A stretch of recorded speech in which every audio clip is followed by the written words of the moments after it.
দীর্ঘদিনের সীমান্ত বিরোধ ও উত্তেজনা সত্ত্বেও সম্পর্কের নতুন অধ্যায়ের ইঙ্গিত দিয়েছে চীন ও ভারত। দুই দেশের শীর্ষ নেতারা জানিয়েছেন তারা আর প্রতিদ্বন্দ্বী নয়, বরং অংশীদার হতে চান।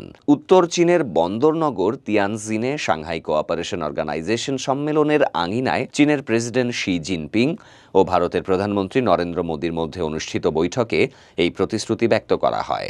7 বছর পর প্রথমবার চীন সফর করেছেন নরেন্দ্র মোদি। বৈঠকে শি জিনপিং বলেন, দুই দেশকে কৌশলগত উচ্চতা ও দীর্ঘমেয়াদী দৃষ্টিভঙ্গি থেকে সম্পর্ক বিবেচনা করতে হবে। তার ভাষায়, বন্ধু হওয়াই দুই দেশের জন্য সঠিক পথ। অপরদিকে নরেন্দ্র মোদি বলেন, ভারত চীনের মধ্যে এখন শান্তি ও স্থিতিশীলতার পরিবেশ বিরাজ করছে। তিনি আরও ঘোষণা দেন, 2020 সালে সীমান্ত সংঘর্ষের পর থেকে বন্ধ থাকা ভারত চীন ফ্লাইট পুনরায় চালু হবে, যদিও তিনি নির্দিষ্ট কোনো সময়সূচি জানাননি।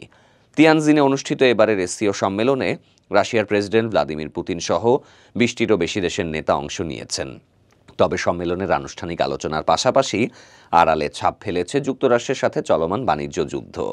সম্প্রতি মার্কিন প্রেসিডেন্ট ডোনাল্ড ট্রাম্প ভারতীয় পণ্যে উচ্চ শুল্ক আরোপ করেছেন, কারণ দিল্লি এখনও রাশিয়ার কাছ থেকে তেল কিনছে। অন্যদিকে ইউক্রেন যুদ্ধ অব্যাহত রাখার জন্য পুতিনের বিরুদ্ধে নতুন নিষেধাজ্ঞার হুমকি দিয়েছে ওয়াশিংটন। এই প্রেক্ষাপটে যুক্তরাষ্ট্র ভারতের সম্পর্কে টানাপোড়েন বাড়লেও মোদি শি জিনপিংয়ের সঙ্গে আরও ঘনিষ্ঠ হওয়ার বার্তা দিলেন।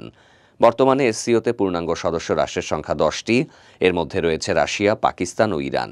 এছাড়া সংলাপ অংশীদার ও পর্যবেক্ষক দেশ মিলিয়ে রয়েছে আরও 16টি রাষ্ট্র। 2001 সালে চীন, রাশিয়া ও মধ্য এশিয়ার 4 দেশ পশ্চিমার জোটগুলোর প্রভাব মোকাবিলার উদ্দেশ্যে এই সংগঠন গড়ে তোলে। এই সম্মেলন ঘিরে উৎসবমুখর পরিবেশ বিরাজ করছে তিয়ানজিনে। শহরের বিভিন্ন স্থানে ঝুলছে রঙিন ব্যানার ও বিলবোর্ড।